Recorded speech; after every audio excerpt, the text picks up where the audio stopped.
que las mujeres facturen encanta, pero que lo puedan hacer literalmente enamora.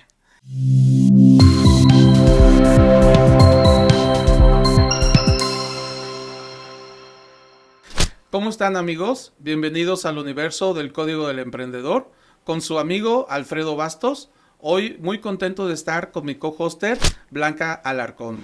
¿Cómo estás, Blanca? Muy bien, es un gusto estar y aprender de usted, coach de negocios, así que preparadísima para hablar acerca de todo lo que necesitan saber los emprendedores, los que están pensando en aperturar un negocio. Ah, claro que sí. Y el Código del Emprendedor no nada más es por ponerle un título a un programa. Realmente la palabra código, ¿qué significa? Hablamos que código como si fuera una clave de 3 letras o de 5 números. Código quiere decir todas las normas y todas las reglas que regulan una materia. Por eso hay código civil, por eso hay código penal, por eso hay código fiscal, en el que están normadas, ¿verdad? Todas las reglas, vamos a decir así, de una materia. Y el negocio también tiene sus propias reglas y sus propias normas.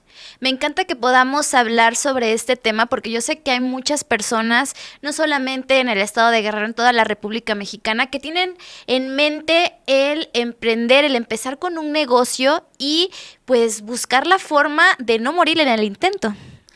¿Qué podemos hacer? Claro, Blanca, y la estadística te apoya en ese sentido, de que el 75% de los emprendedores pierden su negocio durante los primeros 2 años. Eso es realmente trágico. Sí. Sin embargo, vemos que hay muchos programas en el mundo digital que te dicen que eso es normal, que es normal que fracases. Y Blanca, no es normal fracasar. El fracaso es un riesgo, pero no es una necesidad. No todos debemos de pasar por ahí. Freddy, en algún momento platicábamos y me hablabas que no todas las personas pueden ser emprendedoras. Hay un código para ser emprendedor. Okay. Y requiere saberse que hay un tipo de temperamento. Las personas estamos divididas en 4 temperamentos principales. A ver, vamos a conocerlos. Bueno, vamos a empezar por el más importante, colérico. Okay. Y lo vamos a identificar como la persona muy activa, optimista, más o menos ordenada y muy determinada. Luego está el sanguíneo. El sanguíneo es un poco más extrovertido, es el que le gusta presumir, pero tiene mucha energía. Y eso inmediatamente nos vamos a ver que hay algunos personajes que son un ejemplo de este tipo de temperamento, pero son muy aplicable a los negocios. Realmente estos 2 temperamentos son las estrellas del mundo empresarial. Y luego nos vamos con el sanguíneo, perdón, con el flemático. El flemático es una persona más calmada, más ordenada, más estructurada, que le gustan las cosas tranquilas, no le gusta el riesgo, no le gusta estar en cosas que no conoce. Ese temperamento va muy con el burocrático, con la persona que le gusta un puesto político, un puesto burocrático. Y luego va al final el temperamento de romántico, me comentabas. Exactamente, gracias. El temperamento romántico, que es la persona pues más soñadora, que es la persona que le gusta más la filosofía, que es la persona que le gusta dibujar, que es la ¿Como persona, la artística será? Artística, claro que sí, y espiritual. Okay. Sí. Entonces, pero tampoco le gusta el riesgo, no le gusta el conflicto, no le gustan los sobresaltos. ¿Sí? Entonces, cada uno de estos temperamentos puede llevar a un emprendimiento, sí, ¿verdad? Incluso en lo espiritual vemos que hay muchos emprendimientos de tipo de cursos, de tipo grupos, sí, que fomentan la espiritualidad y que están conformados como un emprendimiento. Sin embargo, hay que ser claros, no todos los temperamentos tienen la capacidad de entrar a un mundo empresarial, que es un mundo donde hay mucho conflicto y mucha competencia. Digamos que entonces los que sí pueden entrar a o los aptos, los estrellitas, son el colérico y el sanguíneo. Yo te voy a ventanear un poquito, Alfredo. Sí. ¿Cuál es con el que tú te identificas? Yo me identifico más con el colérico. Así Ok. es. Puede no, de hecho, no son puros. El colérico puede tener un poco de flemático, yo tengo algo de flemático, pero también puede tener algo de sanguíneo. Lo importante es saber qué tipo de temperamento para ver si realmente tienes la característica natural para entrar en este mundo. Eso es lo importante. Muy bien. Vamos a hablar ahora acerca de cómo podemos emprender. Mira, yo sé que aquí en México muchas personas deciden, ok, hacer un ahorrito, no sé, quiero un negocio pequeño. 10,000, 20,000 pesos, decides emprender, pero ¿qué tienes que hacer? O sea, a veces pensamos que con el tener el capital, con el hecho de tener el capital, ya lo podemos hacer. ¿Qué pasos podríamos seguir para emprender? Ok, es común precisamente que el emprendedor se plantee de esta forma. Una vez que tengo un poco de ahorro, un poco de capital, pensar en qué negocio lo puedo invertir, en qué negocio lo puedo aplicar. Sin embargo, hay una máxima. No puedes hacer bien lo que no conoces bien. Si te vas a meter a un negocio en el que no conoces bien cómo se realiza, es el 75% seguro que ese negocio va a fracasar. Es como cuando dicen voy a enseñar con el ejemplo o lo voy a hacer con el ejemplo. O sea, puedes contratar a personas, pero si tú no lo sabes hacer, no va a funcionar. En un inicio así es. En un inicio tú tienes que dirigir a la persona que lo va a hacer. Tú tienes que dirigirlo. No puedes nada más aplicar tu dinero y ponerlo en manos de otra persona. Sí. Porque esa persona no tiene el mismo conocimiento, el mismo impulso o la misma visión que tú. Sin embargo, hay un conocimiento que cualquier emprendedor debe de tener antes de iniciar su empresa o su negocio. Compártenos.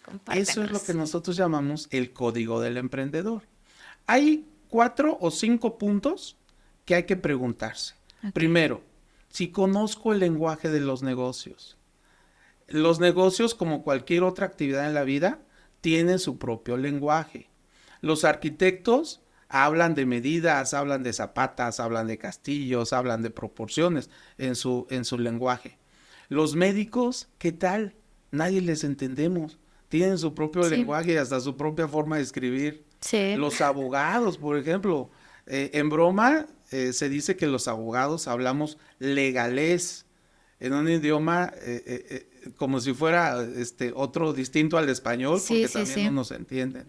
Entonces, los negocios también tienen su propio lenguaje.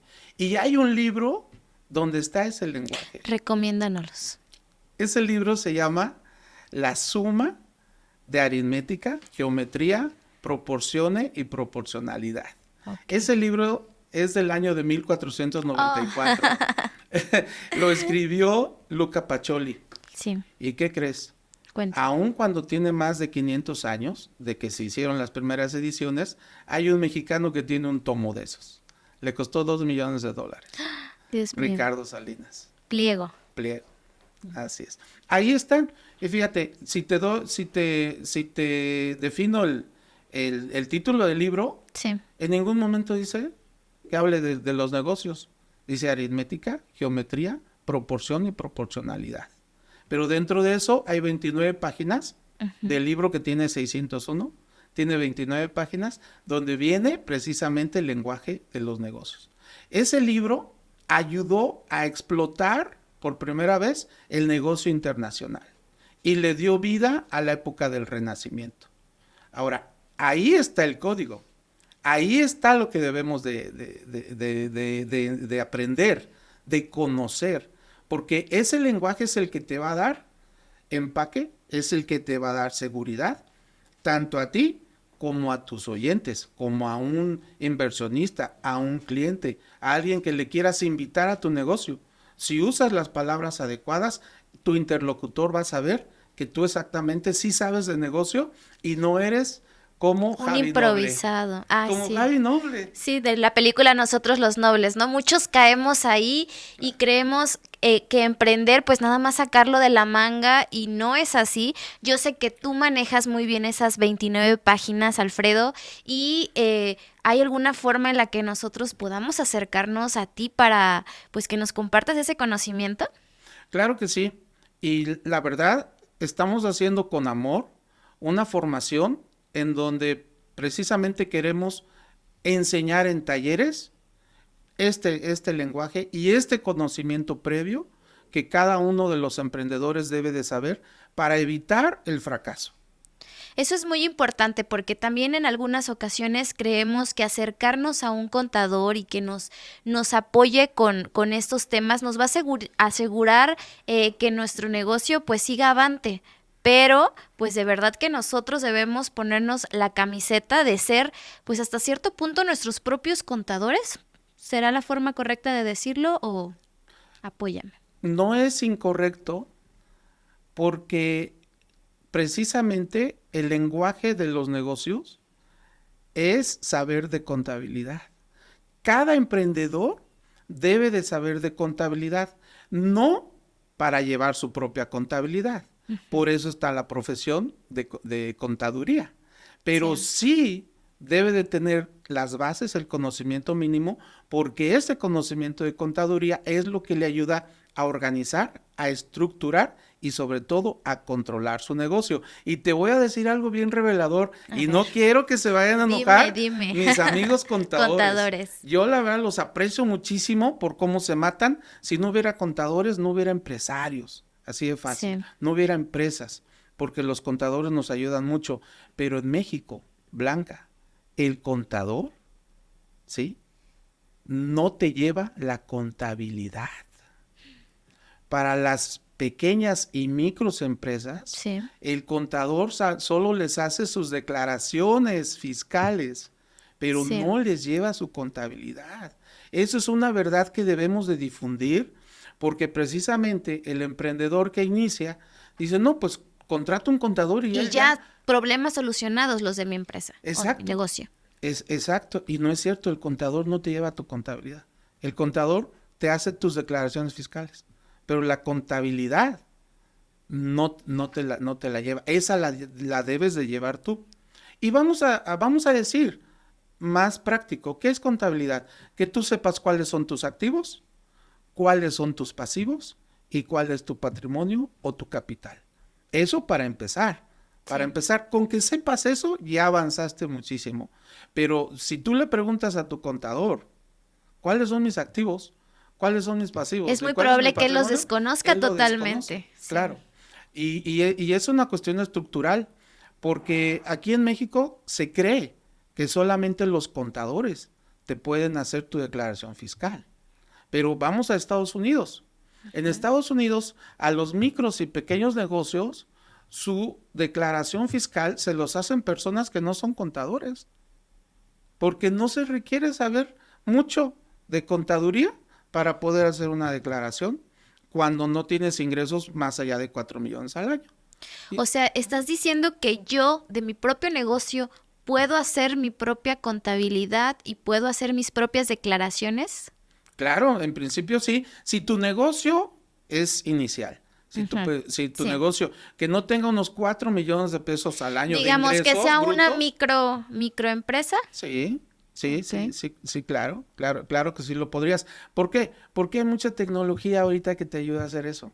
Prácticamente, si tú tienes un software contable Sí. en donde lo conectas a la cuestión fiscal, es decir, que factures con ese mismo sistema, al entrar la factura del mismo sistema, ¿sí? Te organiza ese ingreso, te organiza tu pasivo, te organiza tu activo, y te organiza tu patrimonio. Con 2, 3 teclados tú puedes saber si estás ganando o estás perdiendo. Ah, impresionante. Así es. Y dime algo de facturar.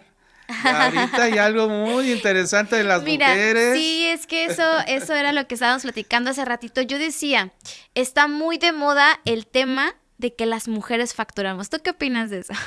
Padrísimo que las mujeres facturen, encanta, pero que sepan hacer su propia factura, enamora, Blanca. Eso es un texto para subirlo a nuestro Facebook.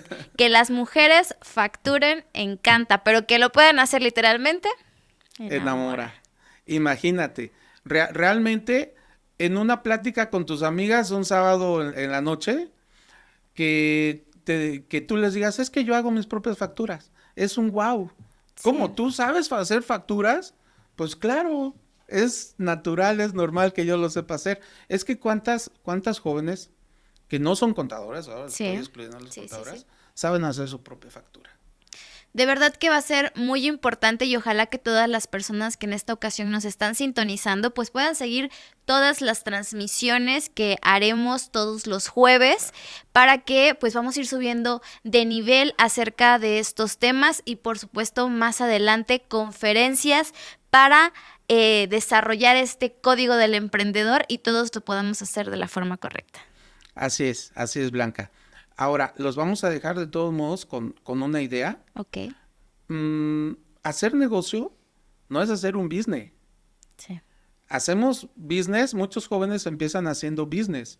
Compran un carro en 300,000 y lo venden en 320.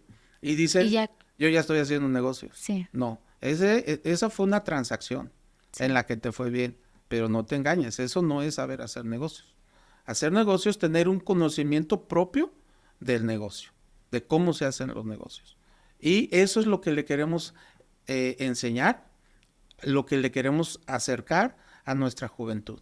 Así Que es. sepa ese conocimiento que tiene, que debe de formar parte de su actividad empresarial. Pues a partir de ahora empezaremos a subir contenido de este tipo. Me dará muchísimo gusto aprender de ti y por supuesto voy anotando cada uno de los detalles que creo importantes y más adelante pues a través de conferencias ojalá que todas las personas que nos sintonizaron aquí nos puedan acompañar. Claro que sí, porque si me permites dar más o menos Claro, una claro. primicia. Por ejemplo, la mayoría hablamos de gasto, que gastamos en esto, que de costo, que nos costó tanto algo, o que invertimos en algo. Pero no conocemos la diferencia entre costo, gasto e inversión. Y son términos muy Totalmente distintos, diferentes. totalmente diferentes, tienen distinto destino y es parte ya del lenguaje. Entonces, que aprendamos 3, 4, 5, 6 palabras que tengan que ver ya con el lenguaje de los negocios es muy bueno. Y hoy aprendimos por lo menos 6. Sí.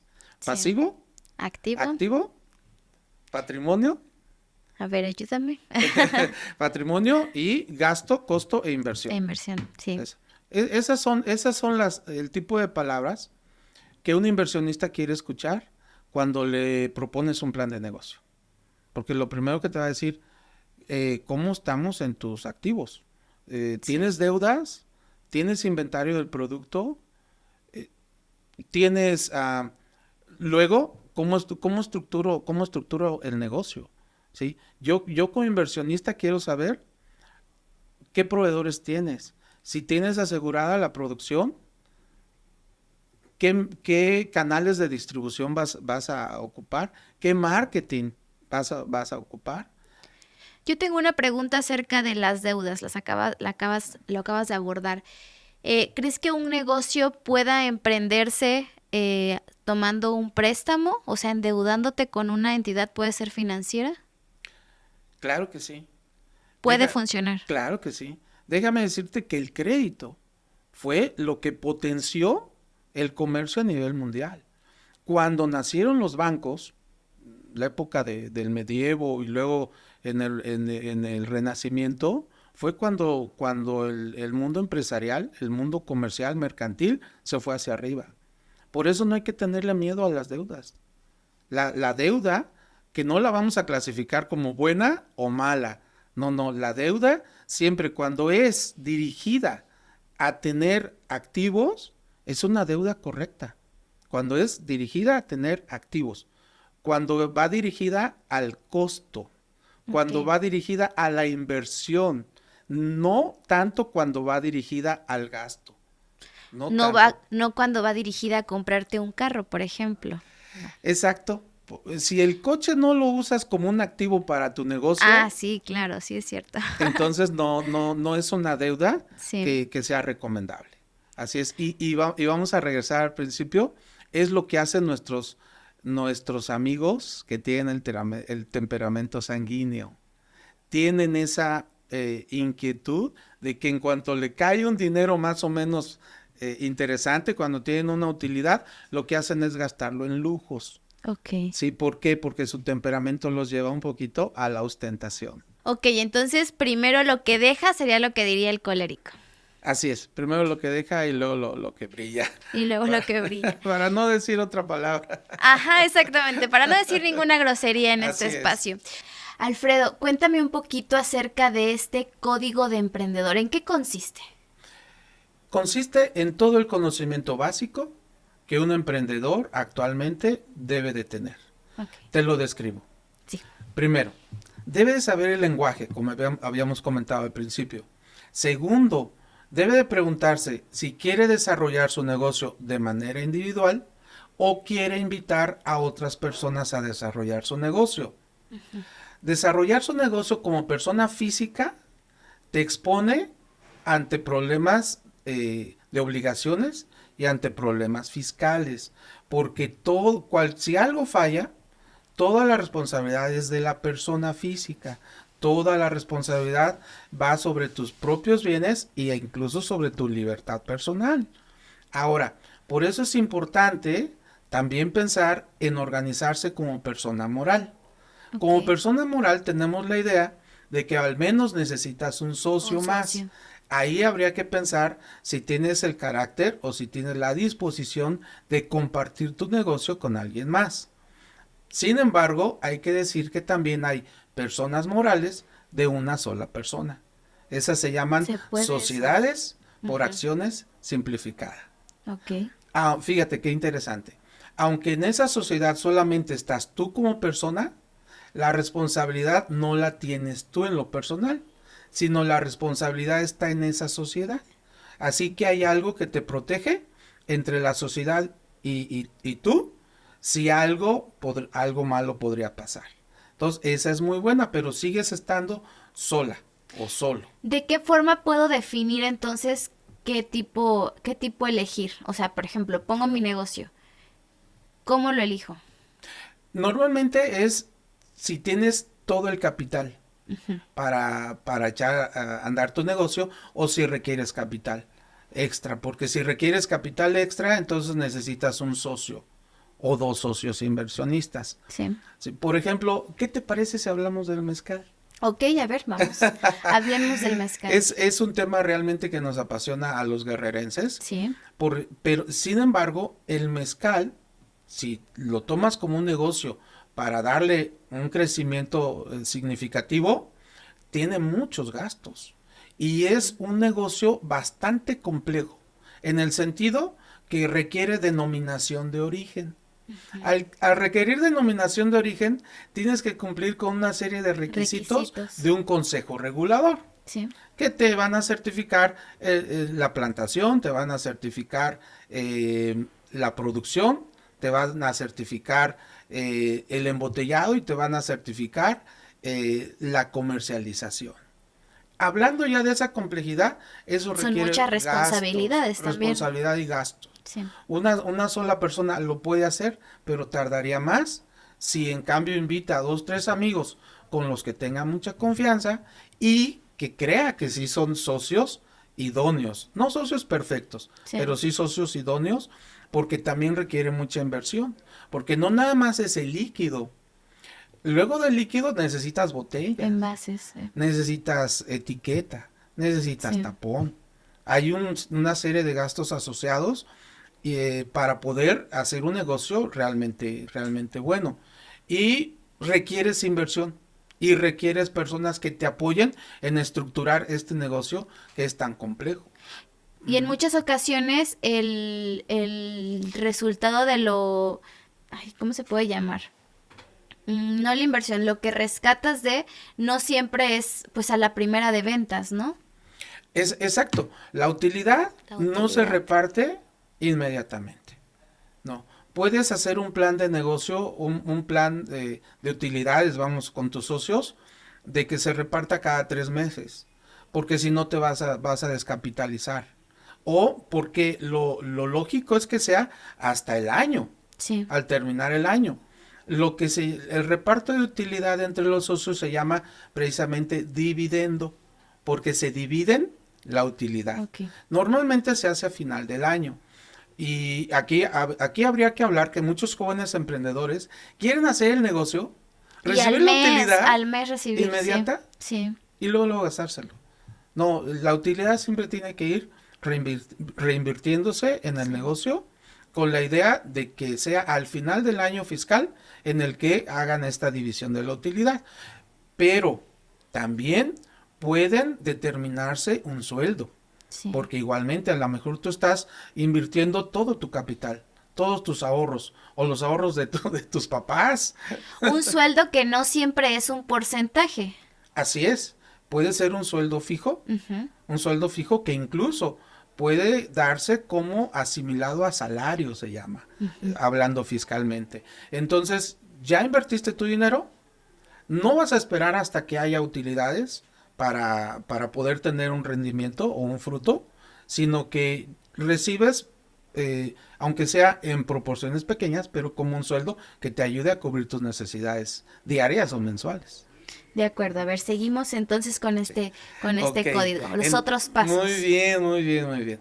Las otras llaves del código. Entonces, primero el lenguaje, luego si lo vas a hacer solo o con socios. Sí. Luego otra cosa muy importantísima, ¿qué régimen fiscal vas a elegir para tu negocio? ¿Vas a hacerlo como persona física? Hay 2, 3 regímenes para persona física, o lo vas a hacer como persona moral.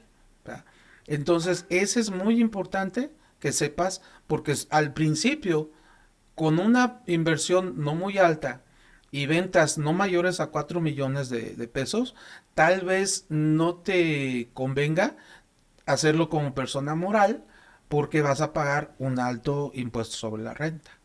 Y las personas físicas en ese aspecto tienen mejores beneficios para el pago sobre la renta, porque pagan menos y pagan sobre el flujo de efectivo, sobre el dinero que vaya entrando realmente. De acuerdo, seguimos con la siguiente llave. La siguiente llave a mí me gusta mucho. A ver. Es muy importante y a veces es algo de descuidado, es la inteligencia emocional del emprendedor. Cuando tú empiezas un negocio, empiezas dentro de una competencia.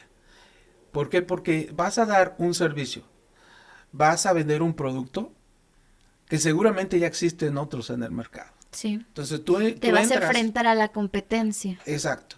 Tú vas a enfrentarte a la competencia. Entonces, tienes que ir inventando estrategias nuevas de venta, nuevos modelos de negocio. Tienes que ir luchando contra las adversidades. Creando tu propia identidad, ¿no? También. Luego creando tu propia identidad, tu propia marca, tanto producto, a veces también como persona. Y en eso vas a pasar por muchas vicisitudes, que si no tienes inteligencia emocional, si no tienes control mental, muchas veces te van a hacer desistir, y cuando desistes, muchas veces pierdes lo que invertiste. Sí. Pierdes lo que invertiste, entonces se requiere tener una mentalidad y una emocionalidad controladas, de modo de poder enfrentar cada vicisitud que se te presente en la vida o dentro del mismo negocio. Pero quiero decirte que está precisamente ahí el quit de los negocios. Porque muchas personas declinan a tener un negocio que tiene mucha potencialidad porque se quedan en los primeros tropiezos. En los primeros pasos. En los primeros pasos. ¿Sí? ¿Por qué? Porque cuando empiezas a crecer un poquito va a haber crítica. Sí. ¿Sí? Y la gente muchas veces no sabe controlar o procesar la crítica, le pesa muchísimo. Sí, y es muy normal que las personas cercanas a ti sean las que pues te acerquen este temor de seguir o no seguir con tu negocio. A veces pensamos que nuestras familias van a ser los primeros que nos van a echar porras, pero no, lejos de eso, inclusive son quienes nos meten miedito o nos dicen, sabes que esto no va a funcionar. Así es. Y lo hacen porque también tienen miedo. Sí. Tienen miedo de que fracases y que a lo mejor luego tengas que ir con ellos para que te rescaten. Pero estamos hablando de que tu familiar no está en el mismo nivel evolucional que tú. La persona que piensa en un emprendimiento es porque ya lo razonó mucho Sí.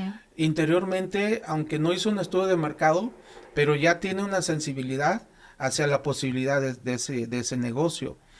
Pero sí, claro, los familiares muchas veces son los primeros que te dicen, oye, piénsalo bien, mira que tu primo fracasó y va a hacer algo así. Y efectivamente son los que te jalan hacia atrás y te meten dudas, te meten miedos, pero precisamente ese es un punto que tienes que vencer. Nosotros tenemos un emprendimiento con unos amigos y socios sobre precisamente de mezcal, por eso te hablaba hace rato del Sí, mezcal, sí, porque es sí, algo ya que conozco conoces. exactamente, y nuestros propios familiares fueron los primeros que nos dijeron, oye, pero sí conviene vender mezcal, Sí. ¿sí? Y dijimos, claro que sí conviene, oye, pero ¿cuánto vas a invertir? Y si no resulta vas a perder el dinero. Y finalmente te vas a enfrentar también a mucha competencia, porque Guerrero es un lugar en donde hay muchos productores de mezcal. Así es. Fíjate qué curioso. Hay muchos productores de mezcal, Sí. pero muy poquitos productores certificados. Y eso es Distin- muy importante. y eso es muy importante, muy importante. Ofreces al consumidor otra seguridad más de por Exacto. qué acercarse a tu mezcal.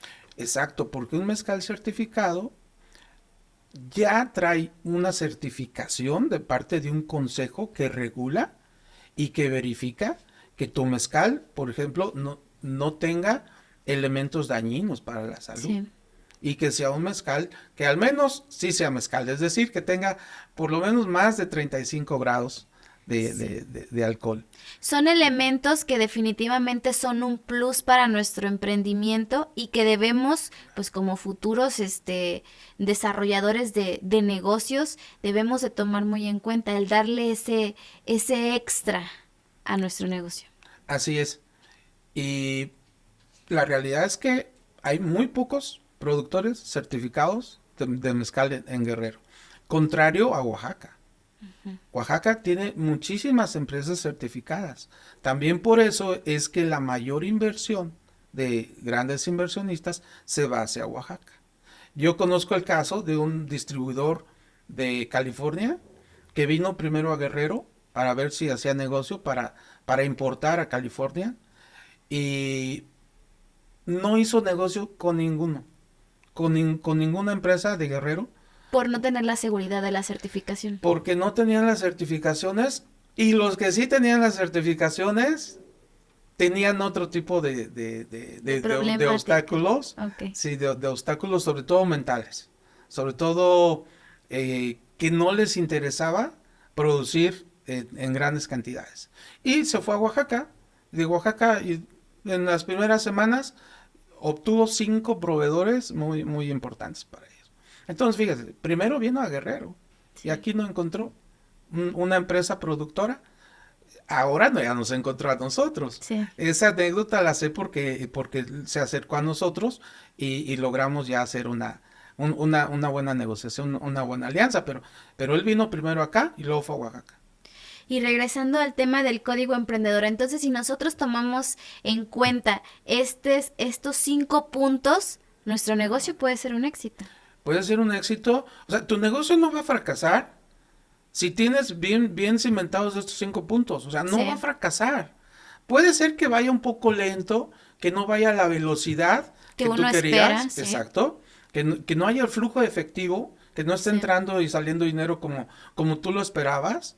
A lo mejor nada más va a ser una cuestión de velocidad también, que es bueno, porque mientras tú te vayas afianzando, mientras vayas conociendo tu mercado, el ambiente en el que se desarrolla tu negocio, pero no va a fracasar. O sea, realmente la posibilidad de que fracase es muy remota.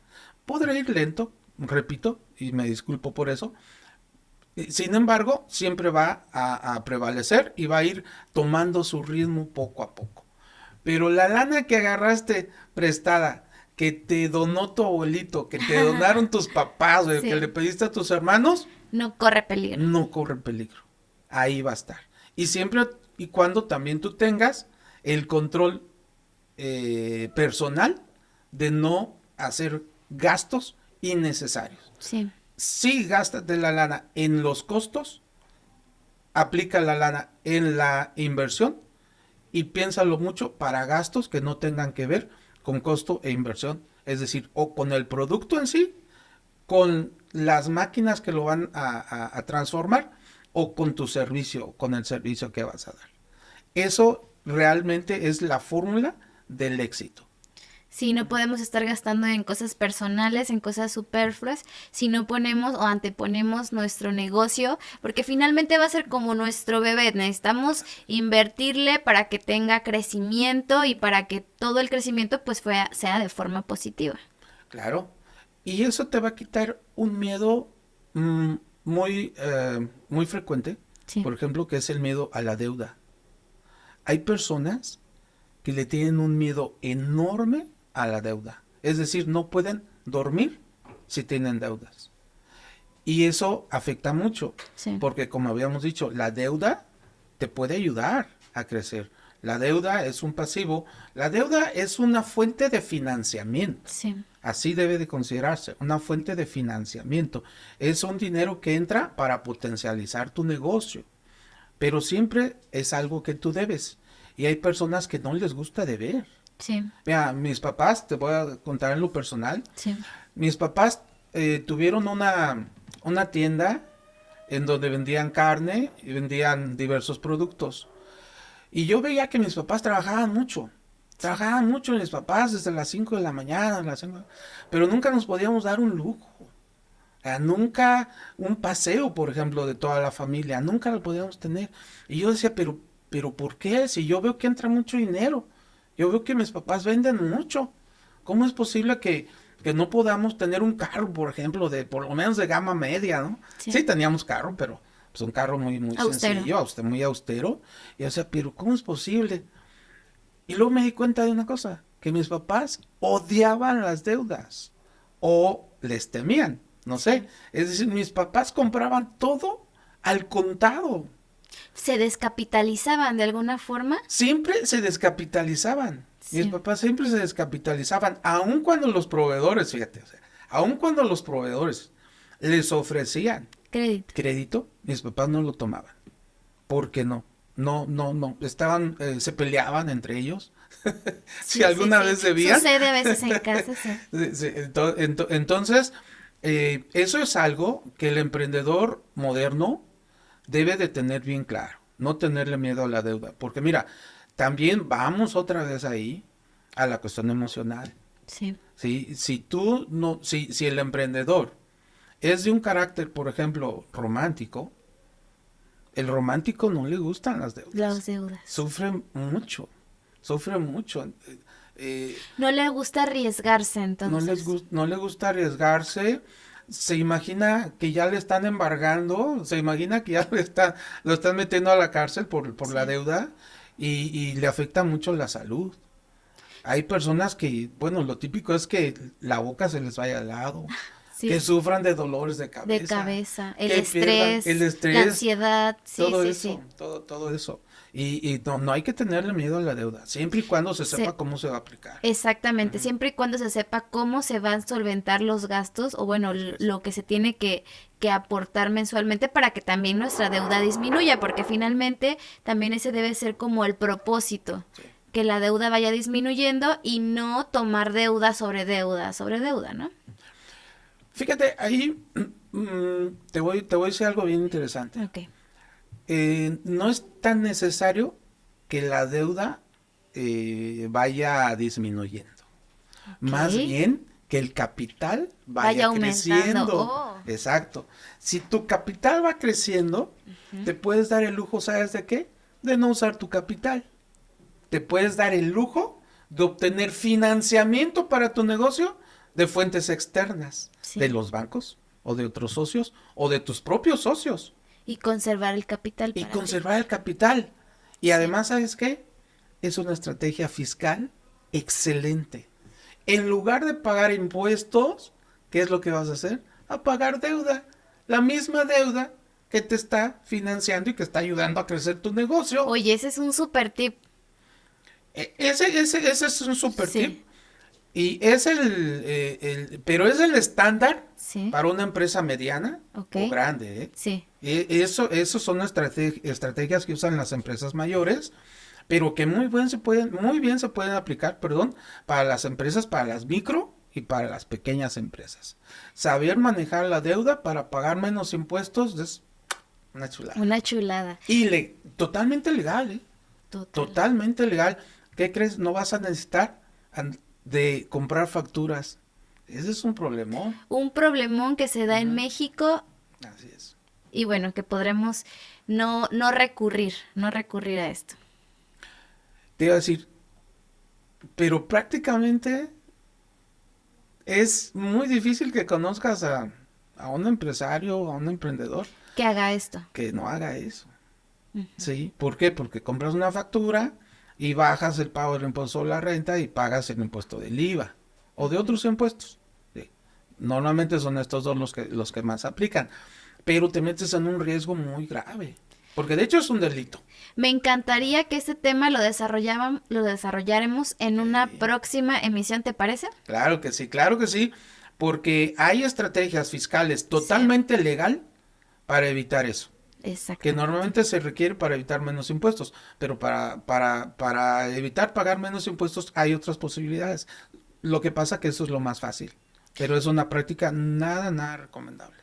Muchas gracias, Alfredo. Pues en esta ocasión nos vamos a tener que despedir del público que estuvo con nosotros, que estuvo sintonizándonos y nos vemos. Claro que sí, Es un trato. con mucha ansia, lo cumplimos. Hasta Bien, luego. Blanca, hasta luego.